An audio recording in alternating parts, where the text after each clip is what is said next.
यह 10 मार्च 1977 का दिन था। अल्बर्ट स्पैगियारी को हथकड़ी पहनाकर फ्रांस के नीस शहर में जज के सामने पेश किया जा रहा था। अल्बर्ट स्पैगियारी जो पेशे से एक वेडिंग फोटोग्राफर था और अभी भी वही काम कर रहा था, लेकिन उन्हें बहुत ही कम अंदाजा था कि जिसे वह अंदर लेकर जा रहे हैं वो फ्रांस के इतिहास की सबसे बड़ी डकैती का मास्टरमाइंड है। एक ऐसी परफेक्ट बैंक चोरी जिसमें एक मामूली से दिखने वाले फोटोग्राफर ने पूरे 46 मिलियन फ्रैंक यानी आज के हिसाब से करीब 210 मिलियन यूरो से ज्यादा की चोरी को अंजाम दिया था। लेकिन एक मामूली से दिखने वाले आदमी ने इतनी बड़ी चोरी को कैसे अंजाम दिया? आखिर कौन था वो और कैसे एक छोटी सी गलती ने इस परफेक्ट बैंक हाइस्ट को बर्बाद करके रख दिया? 19 जुलाई 1976 को फ्रांस में दोपहर का समय था कि तभी सभी न्यूज रूम में एक खबर आग की तरह फैल गई। पता चला कि नीस शहर के सोसाइटी जनरल बैंक में चोरी हो गई है। रेडियो पर यह खबर सुनकर लोग बैंक के बाहर अपने पैसों के लिए भीड़ लगाने लगे। आमतौर पर शांत रहने वाली नीस की सड़कों पर अफरा तफरी मच गई। वहां मौजूद हर एक ग्राहक यह जानना चाहता था कि उनका पैसा सेफ है भी या नहीं। लोग इतना गुस्से में थे कि वो बैंक के मैनेजर पर हमला करने तक की धमकी दे रहे थे। लोगों को इस बात का डर था कि कहीं वो फाइनेंशियली बर्बाद न हो जाए।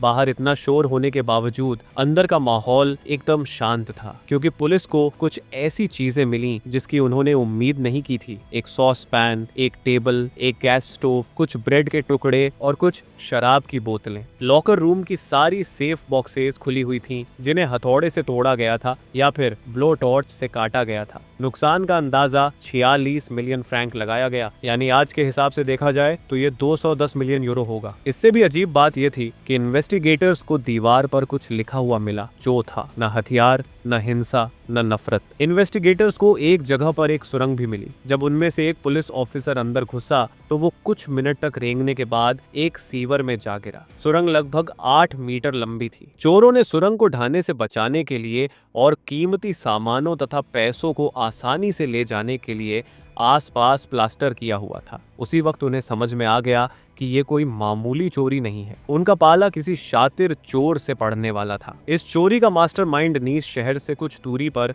अपनी पत्नी और एक कुत्ते के साथ रहता था। उसने कुछ साल पहले ही एक कैमरा लिया था जिससे उसने कुछ प्रोफेशनल फोटोज लेना सीखा और जल्द ही वह एक वेडिंग फोटोग्राफर के तौर पर काम करने लगा। उसके आस पड़ोस वाले और उसको जानने वाले सभी उसे एक शरीफ और एक शांत स्वभाव का आदमी मानते थे। लेकिन इन सब के अलावा ये बात कोई नहीं जानता था कि उसे जुए का भी शौक था। शुरुआत में जो उसका शौक था आगे चलकर वो एक लत में बदल गया। लेकिन सवाल ये आता है कि अल्बर्ट स्पैगियारी फ्रांस की सबसे बड़ी डकैती में कैसे फंसा। एक दिन अल्बर्ट स्पैगियारी एक किताब पढ़ रहा था जिसमें लुटेरे सीवर के जरिए सेफ वॉल्ट तक घुसते हैं और बैंक के लॉकर्स को लूट लेते हैं। ये बात उसके दिमाग में इस तरह से बैठ गई कि वह उसे भुला नहीं पा रहा था। मार्च 1976 में उसने इस नामुमकिन चीज को मुमकिन करने का फैसला किया, यानी नीस शहर के इस बैंक को लूटने का फैसला। उसे पता था कि अगर उसे बैंक को लूटना है तो उसे बैंक के आसपास ही कहीं रहना होगा। और एक दिन जब वह अखबार पढ़ रहा था तो उसे एक एडवर्टाइजमेंट दिखा जिसमें लिखा था कि बैंक से कुछ ही दूरी पर एक मकान किराए के लिए खाली है। उसने उस मकान को अपने फोटोग्राफी के काम के नाम पर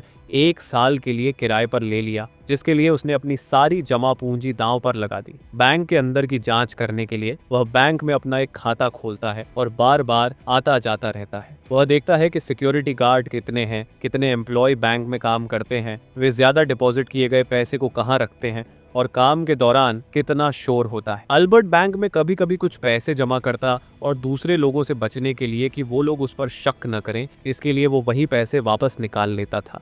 लेकिन इतना कुछ करने के बावजूद भी उसे अभी भी बैंक के लॉकर के बारे में कुछ भी नहीं पता था। एक दिन उसे याद आया कि उसके एक दोस्त ने उसे बताया था, जो पहले इसी बैंक में काम करता था, कि लॉकर रूम में अलार्म सिस्टम नहीं लगा हुआ है क्योंकि इसकी 1.8 मीटर मोटी कंक्रीट की दीवार को ही इसकी सिक्योरिटी के लिए काफी माना जाता था। अपनी डकैती को अंजाम देने के लिए वो प्लानिंग करता है और तभी उसे याद आता है कि बैंक के पास एक सीवरेज मौजूद है। कई रातों की खोजबीन के बाद उसे पता चला कि सीवरेज से लॉकर रूम तक जाना तो आसान है, पर उसे वहां तक पहुंचने के लिए कुछ दूर तक खुदाई करनी पड़ेगी। और यह काम वह अकेले नहीं कर सकता था, उसे कुछ और लोगों की जरूरत थी। कुछ दिनों की खोजबीन के बाद उसने अपनी टीम में 6 और लोगों को शामिल किया जिनके पास भी कई सालों की जेल और चोरी का एक्सपीरियंस था। अप्रैल 1976 में उन लोगों ने सीवर को खोदना शुरू कर दिया। सीवर तिजोरी से लगभग 10 मीटर की दूरी पर था। हालांकि खोदने के लिए ये ज्यादा दूरी नहीं थी, लेकिन अल्बर्ट और उसकी टीम को बिल्कुल शांति से इस काम को करना था। उन्होंने दिन के दौरान इस काम को करने को चुना क्योंकि बैंक में उस समय भीड़ रहती थी और सड़क पर भी गाड़ियों के शोर में उनके खोदने की आवाज छुप जाती थी। उन्होंने जानबूझकर रात का समय नहीं चुना क्योंकि रात के समय बैंक के बाहर मौजूद 2 सिक्योरिटी गार्ड बैठते थे और घंटों बातें करते थे,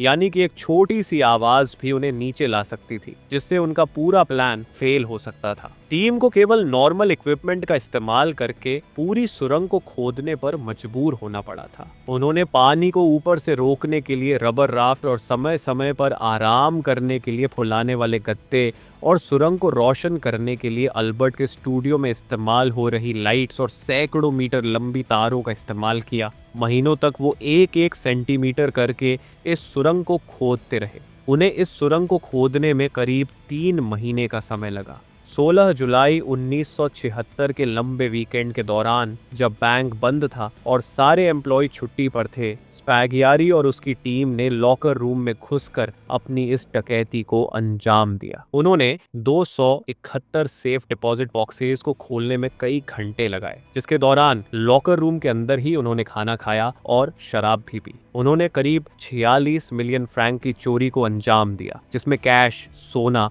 और कुछ कीमती चीजें भी शामिल थीं। सारी चीजों को लूटने के बाद वे सभी उसी रास्ते से वापस लौट गए जिस रास्ते से वे आए हुए थे। लूट के तुरंत बाद अल्बर्ट स्पैगियारी ने अमेरिका जाने का फैसला किया क्योंकि उसके पास खूब सारे पैसे थे। इसलिए उसने सोचा कि वो अब एक हाई क्लास लाइफ जिएगा। फ्लोरिडा में उसने एक बड़ा घर खरीदा और अमीर लोगों की तरह जीने लगा। इसके 3 महीने बाद उसके बढ़ते अहंकार ने उसे अपनी पहली गलती करने पर मजबूर कर दिया। उसने ये चोरी पैसों के लिए तो की ही थी, लेकिन उससे भी ज्यादा लोगों को यह दिखाने के लिए कि जो लोग उसे एक मामूली फोटोग्राफर समझते थे, वो मामूली फोटोग्राफर क्या क्या कर सकता है। ये सोचकर कि CIA को उसकी प्रोफाइल इंटरेस्टिंग लगेगी और वो उसे उसकी इंटेलिजेंस के लिए नौकरी पर रख लेंगे, वह एक दिन CIA के ऑफिस में गया और खुद को फ्रांस में हुई सदी की सबसे बड़ी चोरी का मास्टरमाइंड बताने लगा। लेकिन अल्बर्ट के प्लान के मुताबिक कुछ भी नहीं हुआ क्योंकि CIA एजेंट्स को इंटरपोल की मोस्ट वांटेड लिस्ट में शामिल एक आदमी को काम पर रखने का कोई भी इरादा नहीं था। उन्होंने तुरंत फ्रांस पुलिस को एल्बर्ट स्पैगियारी के बारे में रिपोर्ट कर दिया। पहले तो उनकी इस खबर को अनसुना कर दिया गया क्योंकि फ्रांस पुलिस उस समय मार्सिलस माफिया के पीछे पड़ी हुई थी। अभी के लिए तो स्पैगियारी बच गया था, लेकिन ज्यादा दिन तक नहीं। इस घटना के कुछ हफ्तों बाद डकैती के 2 साथी एक शराब की दुकान पर अपनी डकैती के बारे में बात करते हुए पकड़े गए। जब उन लोगों से पुलिस ने पूछताछ की तो मालूम पड़ा कि इन सब का लीडर अल्बर्ट स्पैगियारी ही था। हालांकि ये सब कुछ फ्रांस में हो रहा था और एल्बर्ट अभी भी अमेरिका में ही था। इसके कुछ दिन बाद जब वह अपने दोस्तों और परिवार वालों से मिलने वापस फ्रांस आया तो उसे तुरंत गिरफ्तार कर लिया गया। लेकिन कहानी यहाँ खत्म नहीं हुई। कोर्ट में जब उसे खड़ा किया गया तो वह जज के साथ अकेले में बात करने के बहाने 4 मंजिला खिड़की से कूदा और एक कार के ऊपर जा गिरा। वह लड़खड़ाकर अपने पैरों पर खड़ा हो गया और पहले से इंतजार कर रही एक मोटरसाइकिल पर बैठकर तुरंत फरार हो गया। उसके सनकी व्यवहार ने फ्रांस के पूरे लोगों को आकर्षित किया था, खासकर जब उन्हें पता चला कि जिस कार पर वह गिरा था उसने उस कार के मालिक को 5000 फ्रैंक मुआवजे के रूप में भेजा था। कुछ लोग उसे एक अच्छा इंसान मानते थे तो कुछ उसे एक बुरा। इसके बाद एल्बर्ट स्पैगियारी नकली पासपोर्ट का सहारा लेकर अर्जेंटीना से भागने में कामयाब रहा, जहां वह अपने लूटे गए पैसे से खरीदे गए घर और फैसिलिटीज से आराम से रह रहा था। वहां पहुंचने के बाद उसने अपने हुलिये को बदलने का सोचा। उसने अपनी दाढ़ी बढ़ाई और प्लास्टिक सर्जरी भी करवा ली, जिससे वह बिना पुलिस की नजर में आए एक देश से दूसरे देश में ट्रैवल करता रहा। वो ऐसे बेफिक्र घूम रहा था जैसे कुछ हुआ ही न हो। उसने एक चक्कर फ्रांस में भी लगाया और पेरिस के टावर ब्लॉक में कुछ दिनों तक रहा। स्पैगियारी ने अपने इस पूरे इंसिडेंट पर एक किताब द सीवर्स ऑफ पैराडाइज भी लिख डाली, जिस पर बाद में एक फिल्म भी बनाई गई। 1983 में उसने इटली में रहकर एक फ्रांसीसी रिपोर्टर को एक इंटरव्यू भी दिया, लेकिन इस बीच सरकार इसे भूली नहीं थी। उसके पकड़े न जाने के बावजूद उसे आजीवन कारावास की सजा सुनाई गई थी, यानी कि अगर वह पकड़ा जाता है तो उसे उसे आजीवन कारावास की सजा मिलेगी। जहां तक उसके साथियों की बात है, जिनके बारे में स्पैगियारी ने कभी नहीं बताया था, उनमें से 5 पकड़े जा चुके थे और सभी को 8 साल की सजा सुनाई गई थी। ये चूहे बिल्ली का खेल लगभग 12 साल तक चला और उसके बाद एक दिन जब वह अपने डॉक्टर से मिलने गया, क्योंकि उसे अपने सीने में दर्द महसूस हो रहा था, तब उसे पता चला कि उसे 3rd स्टेज लंग कैंसर है और 10 जून 1989 को अल्बर्ट स्पैगियारी की नॉर्दर्न इटली के बोनू में मौत हो गई। फ्रांस हो या इंडिया, हर जगह कुछ ऐसे शातिर चोर मौजूद ही होते हैं। मैं बात कर रहा हूँ भारतीय इतिहास में हुई सबसे बड़ी बैंक डकैती की, जिसमें चोरों ने हरियाणा में मौजूद पीएनबी बैंक को लूटने के लिए 125 फीट लंबी सुरंग ही खोद डाली। पूरी कहानी जानने के लिए स्क्रीन पर आ रही वीडियो पर क्लिक करें।